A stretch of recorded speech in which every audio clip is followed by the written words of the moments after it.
My name is Wren Wilson. I am a researcher, a PhD researcher at the University of Edinburgh. World AIDS Day, to me, it makes me think a lot about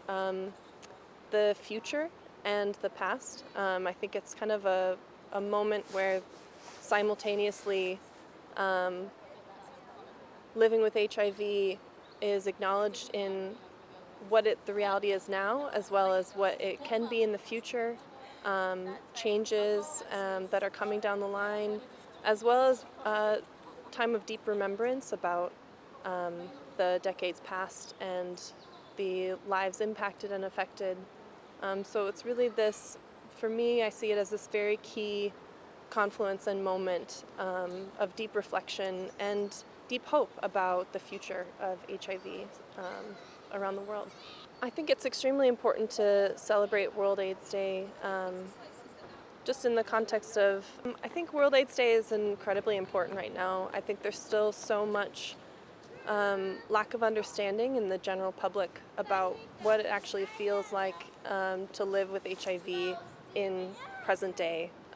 Scotland and in present day other areas of the world.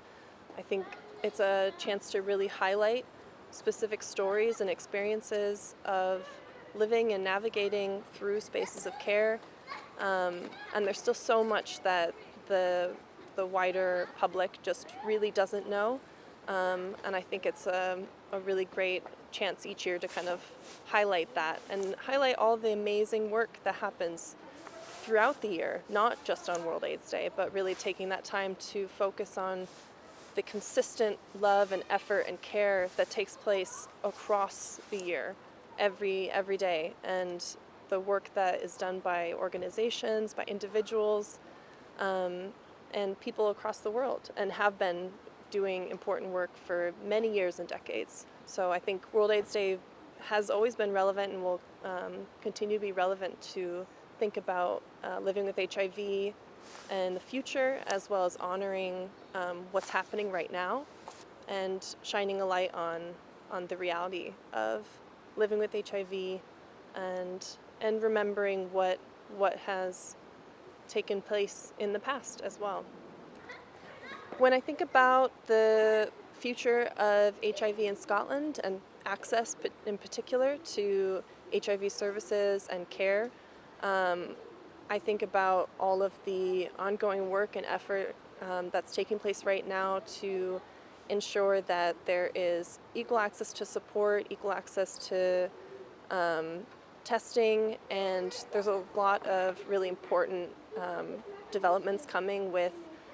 the Get to Zero campaign and all of the policy changes and pushes that are really being enacted in real time. And so I think about a future that not only acknowledges the reality in present day, but also is focused on how to improve access and how to improve the wider acknowledgement of what it means to live with HIV and making that much more common knowledge and really focusing on stigma and thinking about stigma and how that experience can be eliminated throughout Scotland and throughout the world.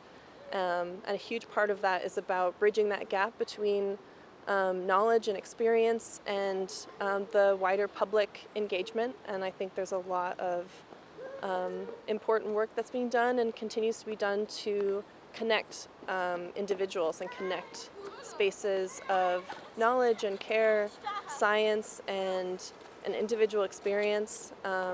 in really meaningful ways, and making sure that continues to be the case. To eliminate stigma is something that is incredibly important and incredibly at the forefront of living with HIV, and constantly having to think about how to navigate in a world and navigate through certain spaces and alongside certain individuals with this nagging fear or this remembrance of a past experience. These are very deep. I think about stigma as something that's quite visceral, something that you really feel physically, and something that kind of washes over you, and it's not something that can be taken lightly and something that should not be discussed consistently. And so I think a future of HIV care and HIV awareness has got to be very focused on stigma work and research and understanding. And a lot of that has to do with larger stories and life experiences being shared and broader awareness between many different groups and parties. I think that stigma has maybe changed in some ways, but in other ways it's still maintained and felt very much the same. While there have been pushes to educate and pushes to discuss stigma as an experience, I think there's still quite a large gap in public understanding about what stigma means and how stigma's felt. And so I think stigma, the word itself, needs to be understood and broken down, especially in the context of living with HIV. And that's something that can take place within medical spaces, within social spaces, within schools, within community groups. It's something that doesn't need to be specifically in certain spaces and not in others. It's something that can and should be discussed very broadly across society and across different public spaces and spheres, because people living with HIV are living in the same spaces with everyone. They're community members, their friends, their loved ones,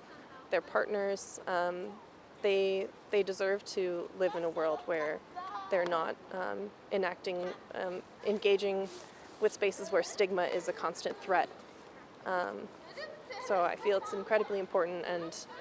hopefully a future where that is diminished severely over a short few years ahead, and all the work that's coming. So my journey, what brought me to working within HIV research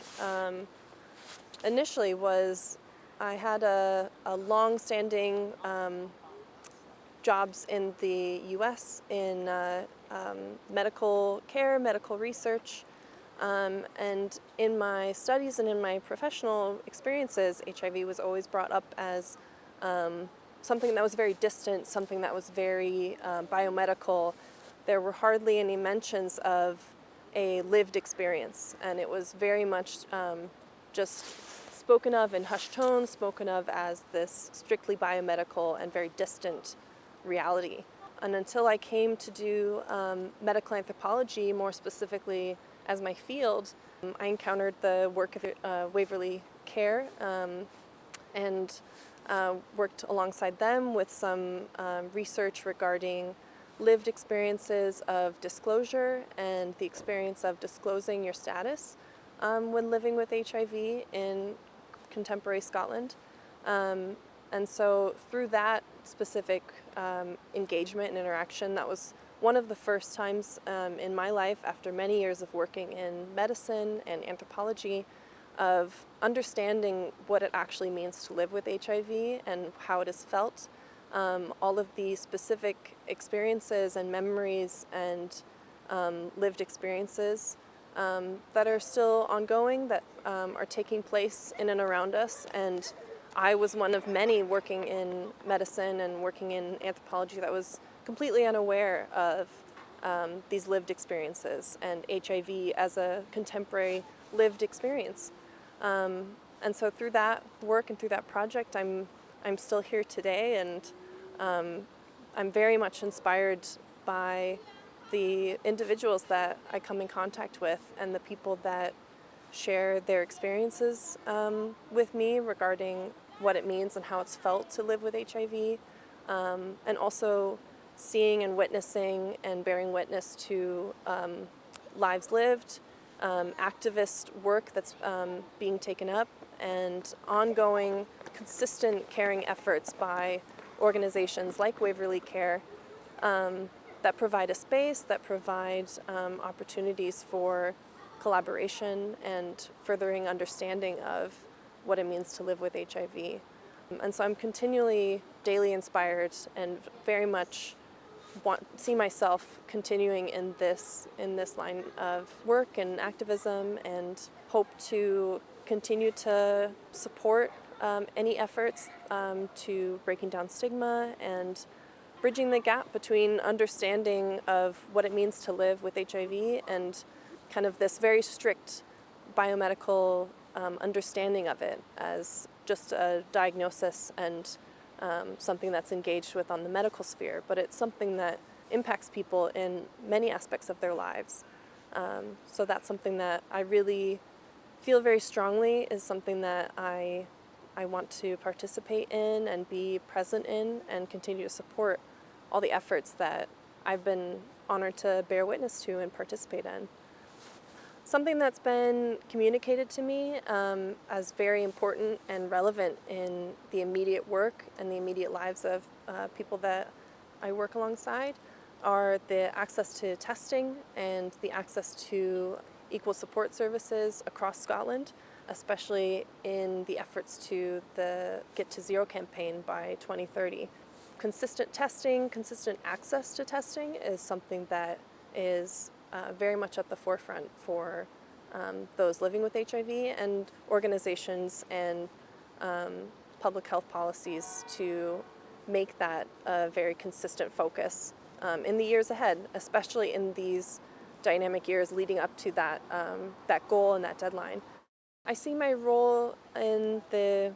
current contemporary situation as being a supporter, an advocate, and collaborating with all the important work that's already being done, and to try to seek to understand further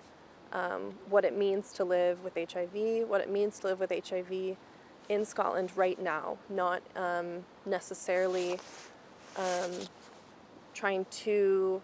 tell people what their experience is, but for me to deeply understand what their experiences is and to communicate that and support any and all efforts to communicate those experiences outside of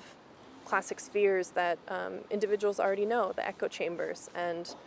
helping and supporting finding dynamic ways to engage the rest of the world and the rest of the public beyond academia, beyond strictly biomedicine, but also bridging those all together and finding creative and concerted efforts to make that happen. And there's already so much work that's being done, so I see myself supporting a lot of the work that's already being done and advocating for specific programming and specific messaging that's already very well circulated by organizations like Waverley Care and by activists within the HIV networks across Scotland and across the UK. So I see myself very much as an advocate, a supporter, and a listener. I'm not necessarily wanting to come to any space and to tell someone how they're feeling and how they're experiencing their life, and what the reality of the situation is for them is very personal and very intimate, and something that should not be taken lightly. And the diversity of understanding, the diversity of experience is quite wide across Scotland, across the world, so understanding that living with HIV is not a fixed experience, but also a very dynamic experience across the globe. I first became aware of World AIDS Day probably about a decade ago. There were some activist marches in Chicago, and that was kind of the first inkling that I saw that it was something that was consistent, ongoing effort. But even then, I didn't fully understand how much of that day was also geared towards thinking about the futures of living with HIV, as well as remembering the lives lost and the stigma that people living with HIV are facing every single day and were at that time. So World AIDS Day